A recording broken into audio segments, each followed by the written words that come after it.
Hello, I'm Sarah Hardy, the Director of the De Morgan Museum and the Curator of the exhibition A Marriage of Arts and Crafts, which is on until the 7th of January at the Crocker Art Museum in Sacramento. This exhibition explores the artwork of Victorian British artistic couple William and Evelyn De Morgan. They were married in 1887, forming one of the most unique artistic partnerships of the time. In this exhibition, you can explore some of the social and political values that they held through their beautiful artworks, which is their lasting legacy to us today. William De Morgan is best remembered today as the leading ceramicist of the British arts and crafts movement. He had intended to be a fine artist and took drawing lessons at Carey's Academy in Bloomsbury in London, before enrolling successfully at the Royal Academy Schools in 1859. He only lasted for 4 out of the mandatory 8 years one must undertake to become a Royal Academician. I think constantly studying from the antique cast became quite laborious for him, as his active and inventive mind sought other challenges. He met William Morris, the arts and crafts practitioner, in 1863, and at that point he decided to work as a designer and began making stained glass for Morris & Co. For about 10 years he worked on stained glass, noticing that if he was to stain the glass yellow, but fire it in a kiln where the oxygen became blocked, the silver nitrate paste used to stain the glass would actually form an iridescent film on the glass surface. He was reminded of 9th century Syrian and later Egyptian pieces of luster ceramic he'd seen at the British Museum and decided to investigate how this process was made. It was at that point, about 10 years later, that he decided he would set up his own ceramics business in the pursuit of perfecting lusterware. Some 20 years after those initial experiments, in 1973, William was honoured by his artist wife Evelyn in this portrait of him. She very rarely painted portraits, and so this really was an honour. She depicts him as the epitome of artist, wearing his artist smock, a cravat showing off his artistic side and perhaps his flamboyance, and he's seated directly in front of a wall of his own beautiful turquoise tiles. I think to his wife Evelyn, William really was a true artist, even though he once said he never became a real artist, referring to the fact he had dropped out of the Royal Academy schools. But his talent really was in graphic design, and it's his ceramics today that are the legacy by which we remember him. I really love this corner of the exhibition at the Crocker Art Museum, as we're able to see William De Morgan's design process, and it really shows off what an excellent design imagination he has. We're lucky to have one of his drawings on paper, which he would make when first imagining the tile designs he was going to put onto ceramic. In this drawing, you can see he's finished the central bird motif and then meticulously planned how the bird's foot needs to hang onto the tile below in order to create a repeat pattern. In this piece, we can also see he's started experimenting with a swirled background and a foliate background, so that he can maybe decide later which would look best balanced with the parrots. Next to it, we have a finished tile panel, so you can see how De Morgan would go from working on paper to the final ceramic piece. The other thing that I love about this piece in particular is the fantastical nature of the animals on display. Close to the surface, in this under the sea design, we have 2 very realistic seahorses swimming at the top. But underneath them, in the depths of the sea, we have a fantastical sea serpent or monster just waiting there, perhaps to catch the seahorse and certainly to catch our attention.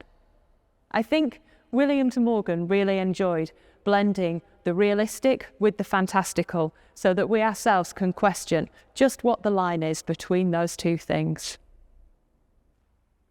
Over his 30-year career manufacturing ceramic tiles, William De Morgan made around 2,000 unique designs for these ceramics.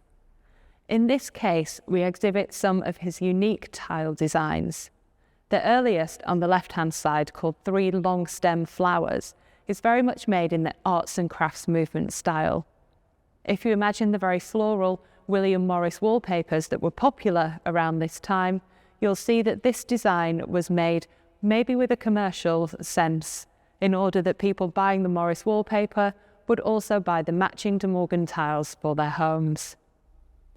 The designs in the middle were William's most popular. It's called BBB design, and it was a commission from the Norfolk-based stove maker Barnard, Bishop and Barnard. They wanted something that would look nice in the cast iron hearths that they were manufacturing. It was such a popular design that a stock check of 1888 reveals that William De Morgan had 15,000 of these tiles in various colours ready to be sold. A much later design at the end of the case is the rose and trellis design. It's a much more complex floral arrangement than the previous two, made later in De Morgan's career. It features a trellis against a blue sky with a rose growing up it. When the tile was repeated and installed either around a fireplace or covering a wall, you get a beautiful meandering shape of the flowers, looking very realistic as they were growing. These 3 designs represent 3 different elements of De Morgan's ceramic career. He began working as a ceramicist in Chelsea in London and had his premises there from about 1873 to 1882, when he moved to Merton Abbey to be near William Morris's works. That's where the BBB design was born. Following 8 years or so working out in Merton, at the end of the 1880s, he moved his factory to Fulham. These were much larger premises, made with kilns to his own design. This was only made possible with the investment from his new wife, Evelyn De Morgan, who had far more of her own wealth than William did. It appears he was never particularly interested in bookkeeping and much more excited by the artistic and scientific possibilities of his designs. William first met the artist Evelyn Pickering in around 1882, and they first really hit it off at a costume ball in 1883. It was around that time that Evelyn Pickering, a young female artist, decided to make this canvas. In the foreground, we see a couple very much in love, absorbed by the beautiful music that's been played to them by this cherub-like figure. Whilst the man appears absolutely absorbed in the music and the new love he's experiencing, the woman perhaps feels a little bit more distracted. If we follow the direction of her sight behind her through the picture plane, then maybe we're given a hint as to the reason why. What's distracting her is a vision of her future, where she's alone, being led by the angel of death to her own ending. Could this be a painting made by an artist who's met someone that she's fallen desperately in love with, that she's got feelings so enormous that she's already imagining her grief at being alone when he's passed away? When Evelyn and William met, there was a huge age difference. She was 16 years younger than him, and so I'm sure this played very heavily on her mind during their long engagement and before their marriage in 1887. It's a really emotional picture that explores the love and the feelings that that huge emotion can bring through its beauty. Mary Evelyn Pickering was born in London in 1855 and wasn't particularly old when she decided that she wanted to become an artist. In order to do this, she had to work against some of the stereotypes of class and gender of the time. This is one of the first paintings that she made once she had realised her dream and become a professional artist. It's called Ariadne at Naxos and focuses on the story from Greek mythology. Ariadne, a Cretan princess, had helped Theseus defeat the Minotaur, and then he abandoned her and left her desolate whilst he sailed off into the distance. We see her here on the island of Naxos at the point of her abandonment when she's left completely alone. Her sorrow seems to fill the canvas. Perhaps this could be a comment by the female artist Evelyn Pickering that the abandonment of women in a patriarchal society was a social issue that really needed addressing, and it's something that she herself addressed through her artworks to reflect on her own experience of making it in a man's world. These objects represent some of William De Morgan's experiments in lusterware. Producing this metallic sheen on the ceramics was an ancient art that William De Morgan is very widely credited with having reinvented in the 19th century. It involves using a glaze on the ceramic surface which has either copper or silver oxide in it. When the kiln is fired at the critical temperature and the kiln has been starved of oxygen, the high heat will force the oxygen in the glaze to react with the air, leaving just the metallic deposit on the surface, and it's this that shines back to us. De Morgan once wrote of his success and failure in luster glazing that it was all down to diabolical intervention. And I think this shows us that it's a real lottery of character of a process to get it right. These plates have varying degrees of success in the luster. The plate on the right-hand side with the wonderful snake and daisy pattern does reflect an iridescent metallic glow back to us when viewed in the right lighting. The dragon design in the middle, however, has a much denser application of the copper oxide glaze, which means that the luster isn't as successful.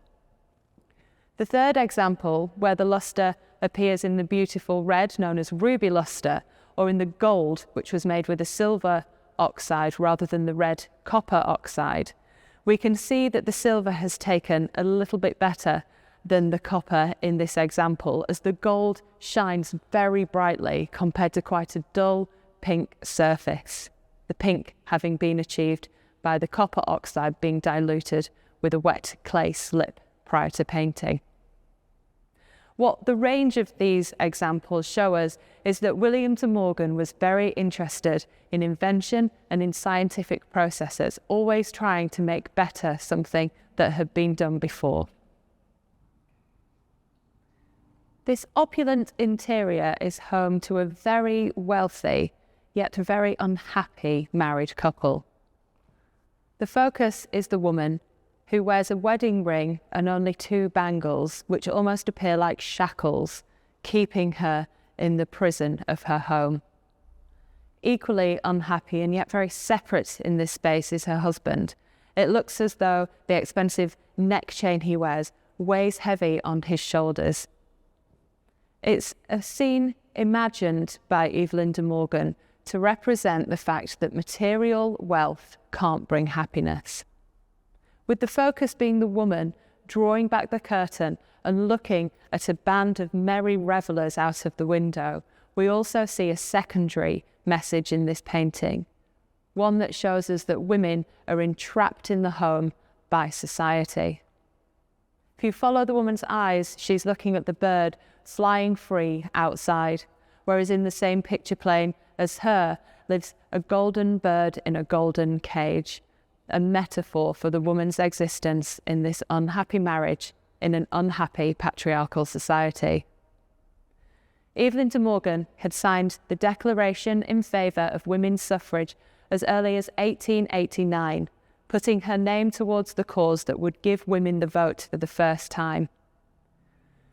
By 1914, this cause had reached a fever pitch, and William De Morgan used his position as a very well-known author by this time, something he did as a second career, in order to support those women and try and get them the vote. And he became the vice president of the Men's League for Women's Suffrage. He would write to newspapers, to his MPs, and always put his name against the cause, really advocating for women's suffrage. William De Morgan's mother was Sophia De Morgan, a famous spiritualist medium. In 1863, she published her book From Matter to Spirit, which explained her version of spiritualism. Evelyn De Morgan had already believed in spiritualism before she met and married William, but this introduction to her mother-in-law Sophia seemed to really cement some of her beliefs and her value system. Certainly after this date, her paintings do become a lot more spiritualist in style. The Soul's Prison House, painted in 1885, is a great example of that. We have a young woman who's trapped in a dark, dank prison, representing the human soul being imprisoned by the body. As the woman will surely be released from this prison, the human soul will eventually be emancipated upon the death of the body. This was a value that both William and Evelyn De Morgan shared. After their marriage, they would spend their evenings practicing automatic writing.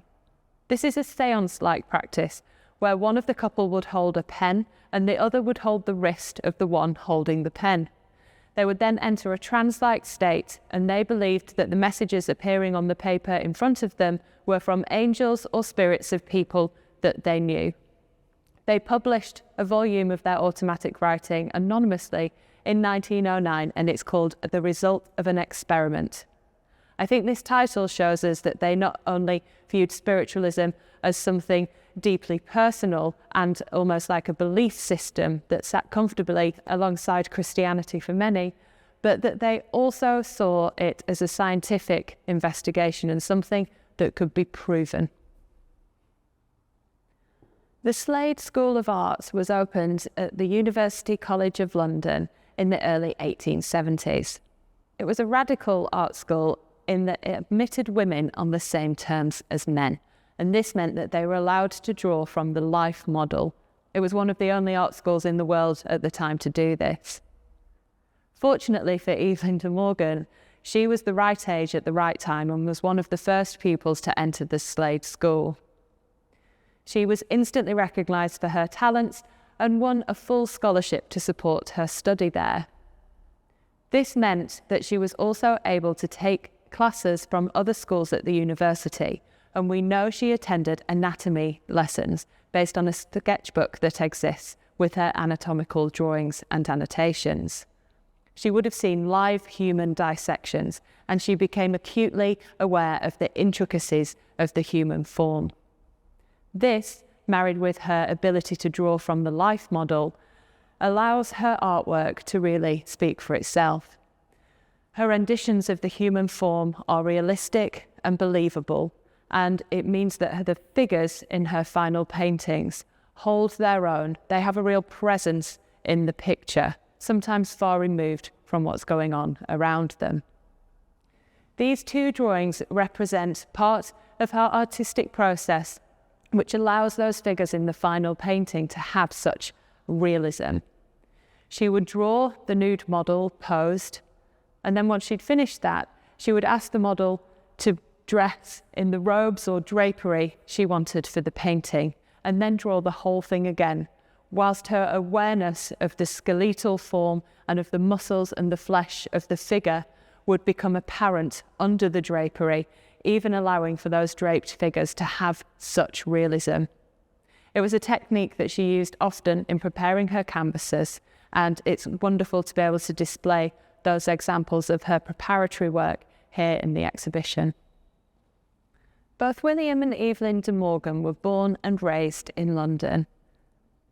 During their lifetimes, the city was transformed by the Industrial Revolution. It introduced things like the railway system, the underground tube system, and enormous wealth of merchants and a middle class during their time. I think they really saw the evils that this brought to society, such as the enormous poverty of people moving in great numbers into the city from the countryside during the era. Evelyn De Morgan's painting Earthbound represents her anxieties about the newfound materialism of the age. We see here a king wearing a crown dressed in beautiful golden robes, but he's completely devoid of any setting. He's alone on a rock at the end of his life, trying to grab at his gold coins, completely unaware that the angel of death with a cloak of oblivion is about to put an end to it all. The message here is clear. Don't become so distracted by material wealth that you forget to have the joy of your life and that you forget your spiritual quality on earth.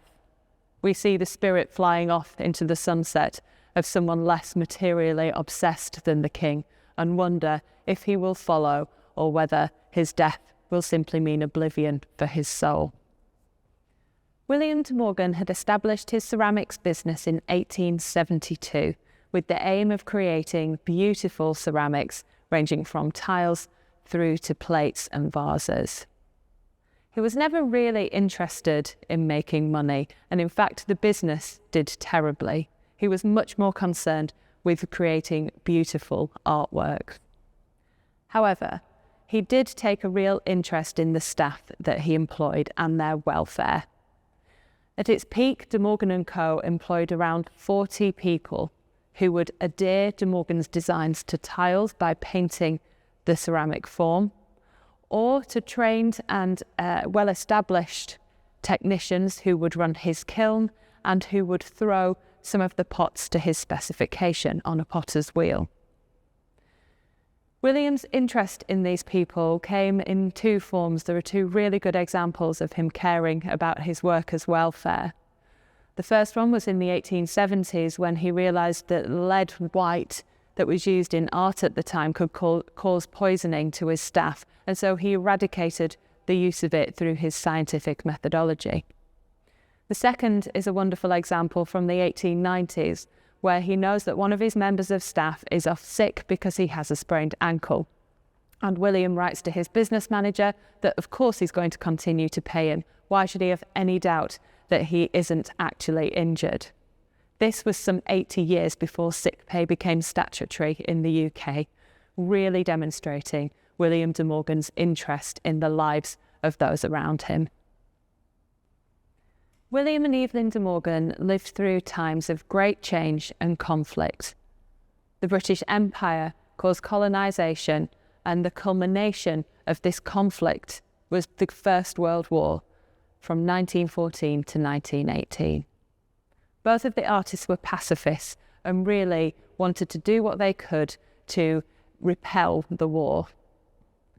In 1916, Evelyn De Morgan had been busy painting artworks which were symbolic of hope for life after the war, and she displayed these in an exhibition in her studio.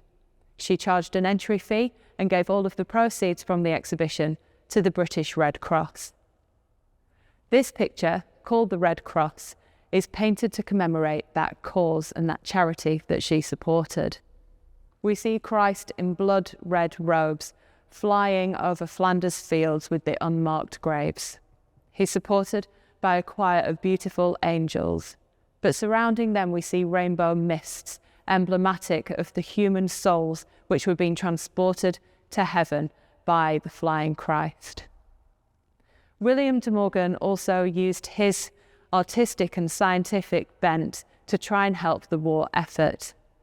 In 1914, he wrote to the Ministry of Defence with some of his ideas on how submarine technology could be bettered. In their own way, both of the artists tried to do their own bit in the Great War effort. Against this backdrop of industrialisation and war, it's not surprising that the De Morgans wanted an element of escapism to inspire their creativity and the beauty in their artworks. They did this in many ways, but I think for them, one of the key ways was by spending their winters outside of London in the beautiful Italian city of Florence from 1890 through to 1914. Evelyn De Morgan knew Italy well. Her uncle, who was the artist John Rodham Spencer Stanhope, had a villa just outside of Florence from 1873, and even as a young woman, Evelyn had travelled out there to visit him. Here she'd been so inspired by the great Renaissance artists, particularly Sandro Botticelli, and the influence of his work can be felt in her painting Flora. The goddess Flora is the goddess of flowers, and there's an abundance of blooms in this fantastic picture. There are actually up to 14 if you want to try and have a count. Florence is very much associated with Flora, the goddess, as they almost share a name. And I think Evelyn De Morgan was particularly inspired to make this picture in Italy, in her studio there. It was also framed in Italy, and this wonderful wreath-like frame was made by a local Florentine frame maker before the picture was brought back to London for its purchaser, a man called William Imrie, who had worked for the White Star Line shipping company, which would, after his death, go on to make the Titanic. Spending time in Florence also deeply influenced William De Morgan's creative process. In Florence, he was able to collaborate with the local Florentine potter, Ulysses Cantagalli. Both De Morgan and Cantagalli had worked independently on lusterware, and they both had a deep appreciation for Middle Eastern arts and ceramic. This came together in the wonderful cherub vase by William De Morgan, which shows off that great range of techniques, from William De Morgan's figurative drawing through to his beautiful luster glazings. Cantagalli's influence can be seen in the wonderful moulded handles and grotesques which are in 3D on the sides of this absolutely magnificent vase. William De Morgan passed away in 1917 and Evelyn died not long afterwards in 1919. They are buried together in Brookwood Cemetery in Woking, just outside of London in the UK. What they left behind was artwork that explored some of the anxieties of their own age, and those are anxieties that are still felt today. Just after we've left the COVID pandemic and we face crises across the world, it's perhaps important for us to be able to enjoy the same escapism through their art that they enjoyed by making it.